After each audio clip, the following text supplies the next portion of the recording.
أعوذ بالله من الشيطان الرجيم. بسم الله الرحمن الرحيم. الحمد لله رب العالمين، الرحمن الرحيم، مالك يوم الدين، إياك نعبد وإياك نستعين. اهدنا الصراط المستقيم، صراط الذين أنعمت عليهم غير المغضوب عليهم ولا الضالين. بسم الله الرحمن الرحيم. ألف لام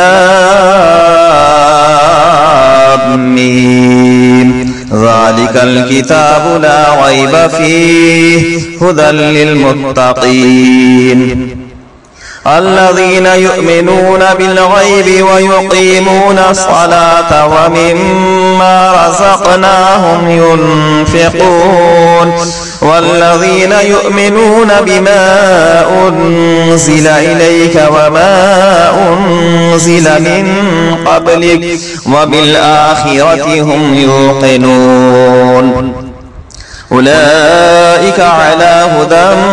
من ربهم وأولئك هم المفلحون إن الذين كفروا سواء عليهم أنذرتهم أم لم تنذرهم لا يؤمنون ختم الله على قلوبهم وعلى سمعهم وعلى أبصارهم غشاوة ولهم عذاب عظيم ومن الناس من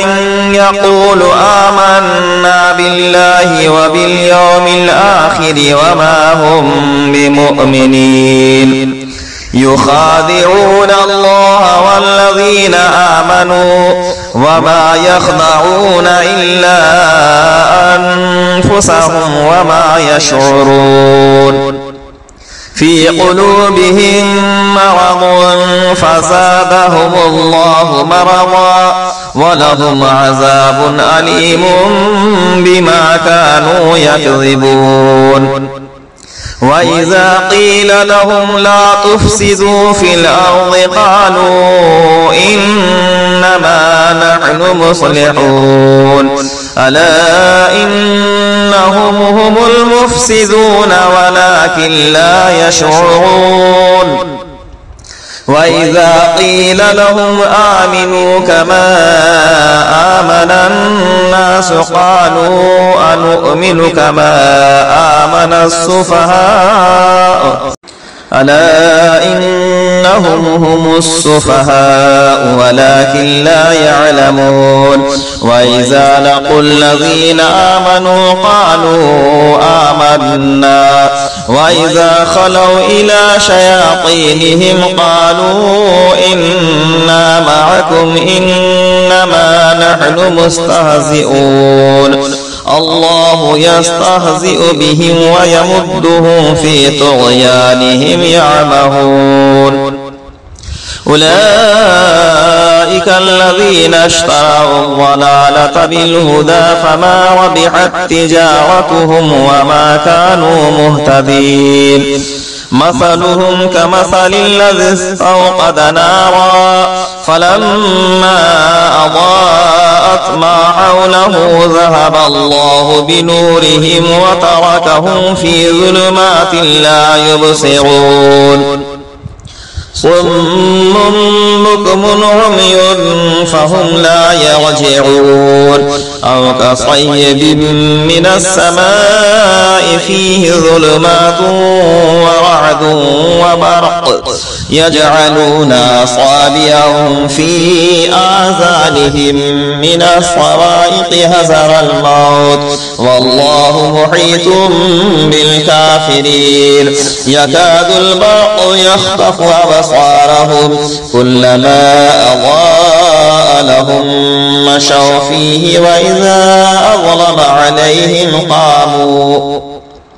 ولو شاء الله لذهب بسمعهم وأبصارهم إن الله على كل شيء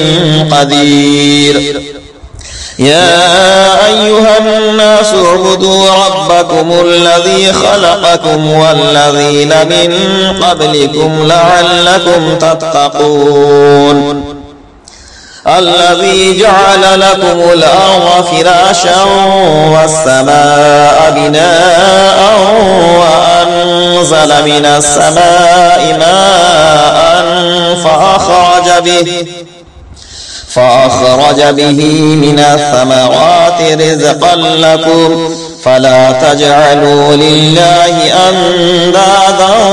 وأنتم تعلمون. وإن كنتم في ريب مما نزلنا على عبدنا فأتوا بسورة من مثله وادعوا شهداءكم من دون الله إن كنتم صادقين. فإن لم تفعلوا ولن تفعلوا فاتقوا النار التي وقودها الناس والحجارة أعدت للكافرين. وبشر الذين آمنوا وعملوا الصالحات أن لهم جنات تجري من تحتها الأنهار كلما رزقوا منها من ثمرة رزقا قالوا هذا الذي رزقنا من قبل وأوتوا به متشابها ولهم فيها أزواج مطهرة وهم فيها خالدون. إن الله لا يستحيي أن يضرب مثلا ما بعوضة فما فوقها فأما الذين آمنوا فيعلمون أنه الحق من ربهم وأما الذين كفروا فيقولون ماذا أراد الله بهذا مثلا يضل به كثيرا ويهدي به كثيرا وما يضل به إلا الفاسقين الذين ينقضون عهد الله من بعد ميثاقه ويقطعون ما أمر الله به أن يوصل ويفسدون في الأرض أولئك هم الخاسرون. كيف تكفرون بالله وكنتم أمواتا فأحياكم ثم يميتكم ثم يحييكم ثم إليه ترجعون. هو الذي خلق لكم ما في الأرض جميعا ثم استوى إلى السماء فسواهن 7 سماوات وهو بكل شيء عليم. وإذ قال ربك للملائكة إني جاعل في الأرض خليفة قالوا أتجعل فيها من يفسد فيها ويسفك الدماء ونحن نسبح بحمدك ونقدس لك قال إني أعلم ما لا تعلمون. وعلم آدم الأسماء كلها ثم عرضهم على الملائكة فقال أنبئوني بأسماء هؤلاء إن كنتم صادقين. قالوا سبحانك لا علم لنا إلا ما علمتنا إنك أنت العليم الحكيم. قال يا آدم أنبئهم بأسمائهم فلما أنبأهم بأسمائهم قال ألم أقل لكم إني أعلم غيب السماوات والأرض وأعلم ما تبدون وما كنتم تكتمون. وإذ قلنا للملائكة اسجدوا لآدم فسجدوا إلا إبليس أبى واستكبر وكان من الكافرين وقلنا يا آدم اسكن أنت وزوجك الجنة وكلا منها رغدا حيث شئتما ولا تقربا هذه الشجرة فتكونا من الظالمين فأزلهما الشيطان عنها فأخرجهما مما كانا فيه وقلنا اهبطوا بعضكم لبعض عدو ولكم في الأرض مستقر ومتاع إلى حين فتلقى آدم من ربه كلمات فتاب عليه إنه هو التواب الرحيم قلنا اهبطوا منها جميعا فإما يأتينكم مني هدى فمن تبع هداي فلا خوف عليهم ولا هم يحزنون والذين كفروا وكذبوا بآياتنا أولئك أصحاب النار هم فيها خالدون يا بني إسرائيل اذكروا نعمتي التي أنعمت عليكم وأوفوا بعهدي أوف بعهدكم وإياي فارهبون وآمنوا بما أنزلت مصدقا لما معكم ولا تكونوا أول كافر به ولا تشتروا بآياتي ثمنا قليلا وإياي فاتقون ولا تلبسوا الحق بالباطل وتكتموا الحق وأنتم تعلمون وأقيموا الصلاة وآتوا الزكاة واركعوا مع الراكعين أتأمرون الناس بالبر وتنسون أنفسكم وأنتم تتلون الكتاب أفلا تعقلون واستعينوا بالصبر والصلاة وإنها لكبيرة إلا على الخاشعين الذين يظنون أنهم ملاقو ربهم وأنهم إليه راجعون يا بني إسرائيل اذكروا نعمتي التي أنعمت عليكم وأني فضلتكم على العالمين واتقوا يوما لا تجزي نفس عن نفس شيئا ولا يقبل منها شفاعة ولا يؤخذ منها عدل ولا هم ينصرون وإذ نجيناكم من آل فرعون يسومونكم سوء العذاب يذبحون أبناءكم ويستحيون نساءكم وفي ذلكم بلاء من ربكم عظيم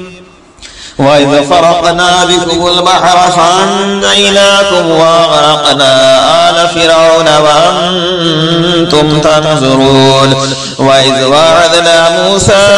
40 ليلة ثم اتخذتم العجل من بعده وأنتم ظالمون ثم عفونا عنكم من بعد ذلك لعلكم تشكرون وإذا آتينا موسى الكتاب والفرقان لعلكم تهتدون وإذ قال موسى لقومه يا قوم إنكم ظلمتم أنفسكم باتخاذكم العجل فتوبوا إلى بارئكم فاقتلوا أنفسكم ذلكم خير لكم عند بارئكم فتاب عليكم إنه هو التواب الرحيم وإذ قلتم يا موسى لن نؤمن لك حتى نرى الله جهرة فأخذتكم الصاعقة وأنتم تنظرون ثم بعثناكم من بعد موتكم لعلكم تشكرون وظللنا عليكم الغمام وأنزلنا عليكم المن والسلوى كلوا من طيبات ما رزقناكم وما ظلمونا ولكن كانوا أنفسهم يظلمون وإذ قلنا ادخلوا هذه القرية فكلوا منها حيث شئتم رغدا وادخلوا الباب سجدا وقولوا حطة نغفر لكم خطاياكم وسنزيد المحسنين فبدل الذين ظلموا قولا غير الذي قيل لهم فأنزلنا على الذين ظلموا رجزا من السماء بما كانوا يفسقون وإذ استسقى موسى لقومه فقلنا اضرب بعصاك الحجر فانفجرت منه 12 عينا قد علم كل أناس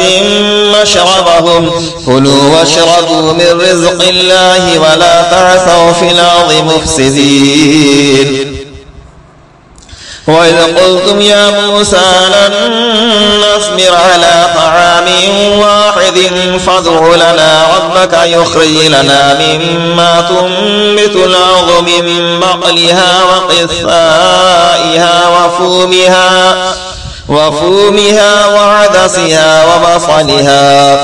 قال تستبدلون الذي هو أدنى بالذي هو خير اهبطوا بسرا فإن لكم ما سألتم وضربت عليهم الذلة والمسكنة وباءوا بغضب من الله ذلك بأنهم كانوا يكفرون بآيات الله ويقتلون النبيين بغير الحق ذلك بما عصوا وكانوا يعتدون إن الذين آمنوا والذين هادوا والنصارى والصابئين من آمن بالله واليوم الآخر وعمل صالحا فلهم أجرهم عند ربهم ولا خوف عليهم ولا هم يحزنون وإذا أخذنا ميثاقكم ورفعنا فوقكم الطور خذوا ما آتيناكم بقوة واذكروا ما فيه لعلكم تتقون ثم توليتم من بعد ذلك فلولا فضل الله عليكم ورحمته لكنتم من الخاسرين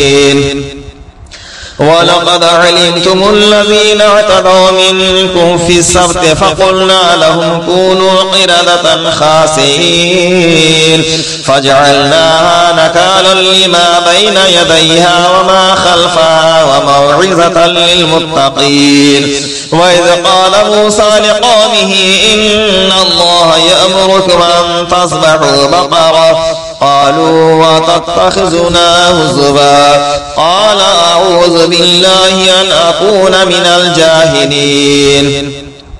قالوا ادع لنا ربك يبين لنا ما هي قال إنه يقول إنها بقرة لا فارض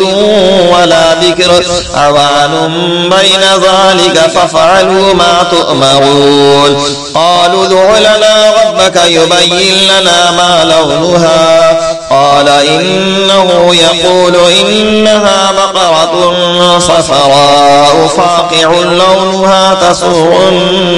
الناظرين قالوا ادع لنا ربك يبين لنا ما هي إن البقرة شابه علينا وإنا إن شاء الله لمهتدون قال إنه يقول إنها بقرة لا ذلول تثير الأرض ولا تسقي الحرث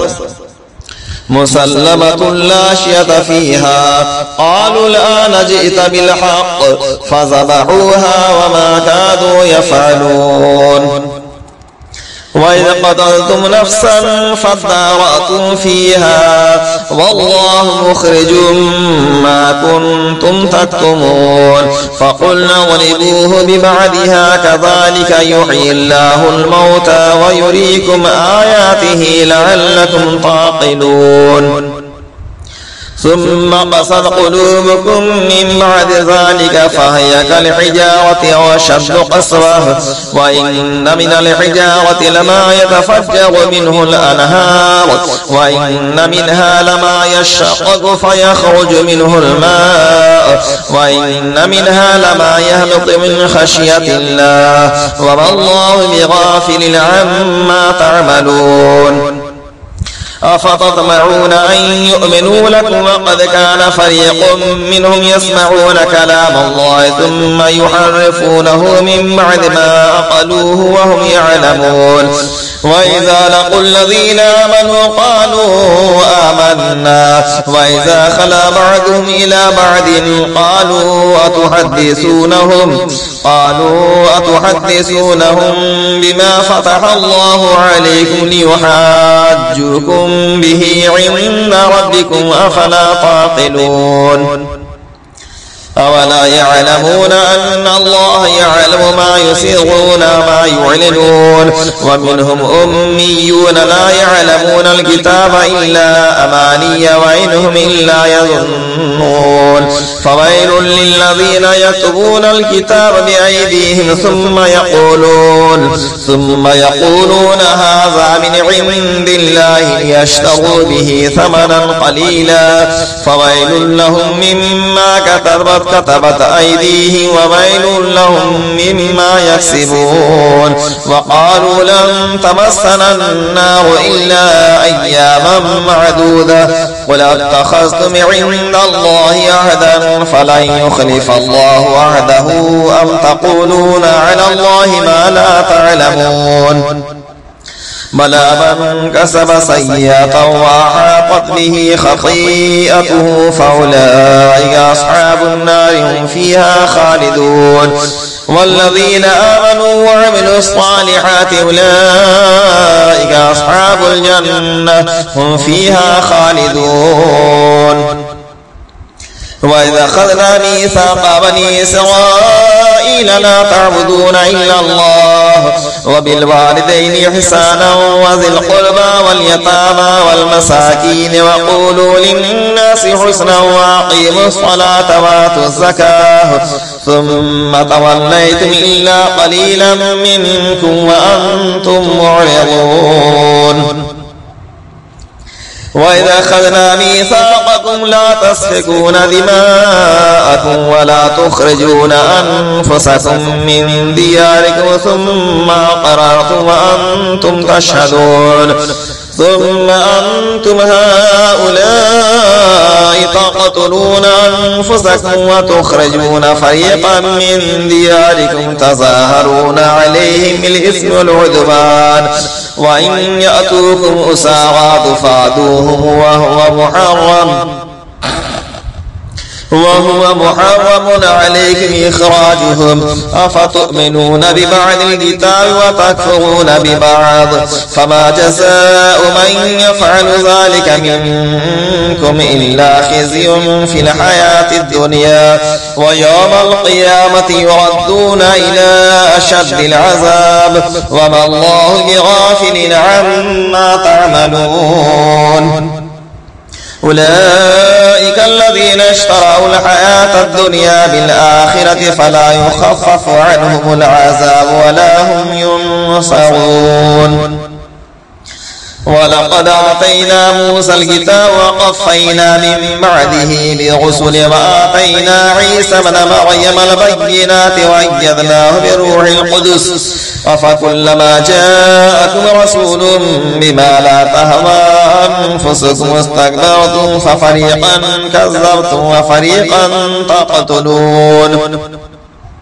وقالوا قلوبنا غلف بل لعنهم الله بكفرهم فقليلا ما يؤمنون ولما جاءهم كتاب من عند الله مصدق لما معهم وكانوا من قبل يستفتحون على الذين كفروا فلما جاءهم ما عرفوا كفروا به فلعنة الله على الكافرين بئس ما اشتروا به أنفسهم أن يكفروا بما أنزل الله بغيا أن ينزل الله من فضله على من يشاء من عباده فباءوا بغضب على غضب وللكافرين عذاب مهين. وإذا قيل لهم آمنوا بما أنزل الله قالوا نؤمن بما أنزل علينا ويكفرون بما وراءه وهو الحق مصدقا لما معهم قل فلم تقتلون أنبياء الله من قبل إن كنتم مؤمنين ولقد جاءكم موسى بالبينات ثم اتخذتم العجل من بعده وأنتم ظالمون.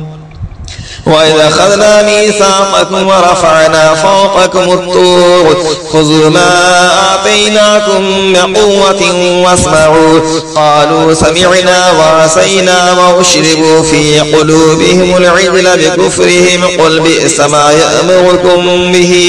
إيمانكم إن كنتم مؤمنين. قل إن كانت لكم الدار الآخرة عند الله خالصة من دون الناس فتمنوا الموت إن كنتم صادقين ولن يتمنوه أبدا بما قدمت أيديهم والله عليم بالظالمين. ولتجدنهم أحرص الناس على حياة ومن الذين أشركوا يود أحدهم لو يعمر 1000 سنة وما هو بمزحزحه من العذاب أن يعمر والله بصير بما يعملون. قل من كان عدوا لجبريل فإنه نزله على قلبك بإذن الله مصدقا لما بين يديه وهدى وبشرى للمؤمنين. من كان عدوا لله وملائكته ورسله وجبريل وميكال فإن الله عدو للكافرين. ولقد أنزلنا إليك آيات بينات وما يكفر بها إلا الفاسقون. أوكلما عاهدوا عهدا نبذه فريق منهم بل أكثرهم لا يؤمنون. ولما جاءهم رسول من عند الله مصدق لما معهم نبذ فريق من الذين أوتوا الكتاب كتاب الله وراء ظهورهم كأنهم لا يعلمون. واتبعوا ما تتلو الشياطين على ملك سليمان وما كفر سليمان ولكن الشياطين كفروا يعلمون الناس السحر وما أنزل على الملكين ببابل هاروت وماروت وما يعلمان من أحد حتى يقولا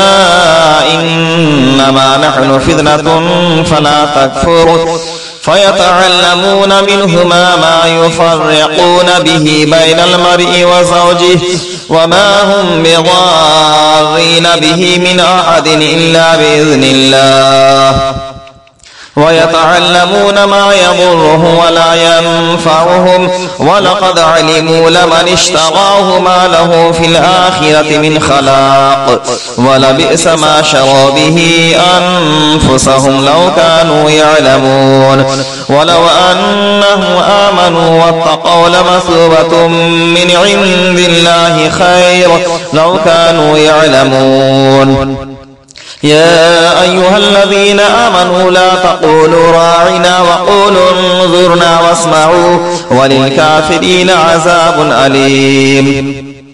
ما يود الذين كفروا من أهل الكتاب ولا المشركين أن ينزل عليكم من خير من ربكم والله يختص برحمته من يشاء والله ذو الفضل العظيم ما ننسخ من آية أو ننسها نأتي بخير منها أو مثلها ألم تعلم أن الله على كل شيء قدير ألم تعلم أن الله له ملك السماوات والأرض وما لكم من دون الله من ولي ولا نصير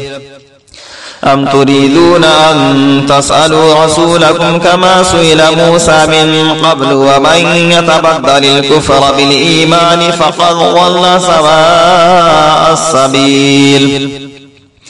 ود كثير من أهل الكتاب لو يردونكم من بعد إيمانكم كفارا حسدا من عند أنفسهم من بعد ما تبين لهم الحق فاعفوا واصفحوا حتى يأتي الله بأمره إن الله على كل شيء قدير وأقيموا الصلاة وآتوا الزكاة وما تقدموا لأنفسكم من خير تجدوه عند الله إن الله بما تعملون بصير وقالوا لن يدخل الجنة إلا من كان هودا أو نصارى تلك أمانيهم قل هاتوا برهانكم إن كنتم صادقين بلى من أسلم وجهه لله وهو محسن فله أجره عند ربه ولا خوف عليهم ولا هم يحزنون وقالت اليهود ليست النصارى على شيء وقالت النصارى ليست اليهود على شيء وهم يتلون الكتاب كذلك قال الذين لا يعلمون مثل قولهم فالله يحكم بينهم يوم القيامة فيما كانوا فيه يختلفون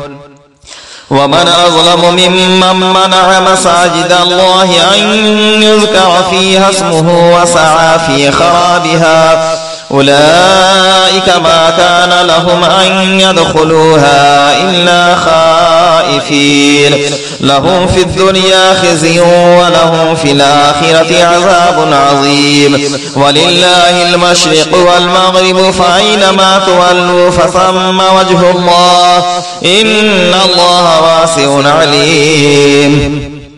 وقالوا اتخذ الله ولدا سبحانه بل له ما في السماوات والأرض كل له قانتون بديع السماوات والأرض وإذا قضى أمرا فإنما يقول له كن فيكون وقال الذين لا يعلمون لولا يكلمنا الله أو تأتينا آية كذلك قال الذين من قبلهم مثل قولهم تشابهت قلوبهم قد بينا الآيات لقوم يوقنون إنا أرسلناك بالحق بشيرا ونذيرا ولا تسأل عن أصحاب الجحيم ولن ترضى عنك اليهود ولا النصارى حتى تتبع ملتهم قل إن هدى الله هو الهدى ولئن اتبعت أهواءهم بعد الذي جاءك من العلم ما لك من الله من ولي ولا نصير الذين آتيناهم الكتاب يتلونه حق تلاوته أولئك يؤمنون به ومن يكفر به فأولئك هم الخاسرون يا بني إسرائيل اذكروا نعمتي التي أنعمت عليكم وأني فضلتكم على العالمين واتقوا يوما لا تجزي نفس عن نفس شيئا ولا يقبل منها عدل ولا تنفعها شفاعة ولا هم ينصرون وإذ ابتلى إبراهيم ربه بكلمات فأتمهن قال إني جاعلك للناس إماما قال ومن ذريتي قال لا ينال عهد الظالمين وإذ جعلنا البيت مثابة للناس وأمنا واتخذوا من مقام إبراهيم مصلى وعهدنا إلى إبراهيم وإسماعيل أن طهرا بيتي للطائفين والعاكفين والركع السجود وإذ قال إبراهيم رب اجعل هذا بلدا آمنا وارزق أهله من الثمرات من آمن منهم بالله واليوم الآخر قال ومن كفر فأمتعه قليلا ثم أضطره إلى عذاب النار وبئس المصير وإذ يرفع إبراهيم القواعد من البيت وإسماعيل ربنا تقبل منا إنك أنت السميع العليم ربنا واجعلنا مسلمين لك ومن ذريتنا أمة مسلمة لك وأرنا مناسكنا وتب علينا إنك أنت التواب الرحيم ربنا وابعث فيهم رسولا منهم يتلو عليهم آياتك ويعلمهم الكتاب والحكمة ويزكيهم إنك أنت العزيز الحكيم ومن يرغب عن ملة إبراهيم إلا من سفه نفسه ولقد اصطفيناه في الدنيا وإنه في الآخرة لمن الصالحين إذ قال له ربه أسلم قال أسلمت لرب العالمين ووصى بها إبراهيم بنيه ويعقوب يا بني إن الله اصطفى لكم الدين فلا تموتن إلا وأنتم مسلمون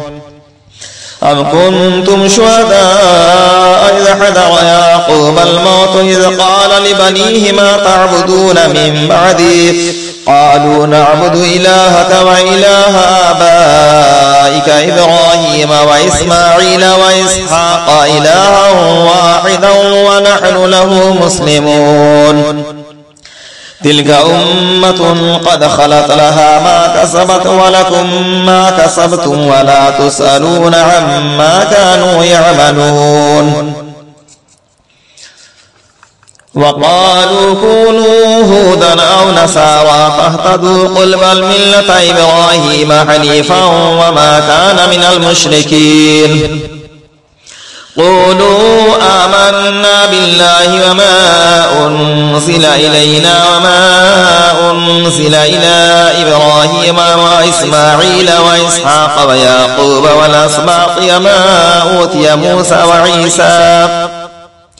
وعيسى وما أوتي النبيون من ربهم لا نفرق بين أحد منهم ونحن له مسلمون فإن آمنوا بمثل ما آمنتم به فقد اهتدوا وإن تولوا فإنما هم في شقاق فسيكفيكهم الله وهو السميع العليم صبغة الله ومن أحسن من الله صبغة ونحن له عابدون قل تحاجوننا في الله وهو ربنا وربكم ولنا أعمالنا ولكم أعمالكم ونحن له مخلصون أم تقولون إن إبراهيم وإسماعيل وإسحاق ويعقوب والأسباط كانوا هودا أو نصارى قل أنتم أعلم أم الله ومن أظلم ممن كتم شهادة عنده من الله وما الله بغافل عما تعملون تلك أمة قد خلت لها ما كسبت ولكم ما كسبتم ولا تسألون عما كانوا يعملون वीडियो पसंद आए तो लाइक शेयर कमेंट और यूट्यूब रज़वी चैनल लोहरदगा को सब्सक्राइब करना ना भूलें। दुआओं का तालिब मोहम्मद अशरफुल्लाह रज़वी लोहरदगावी।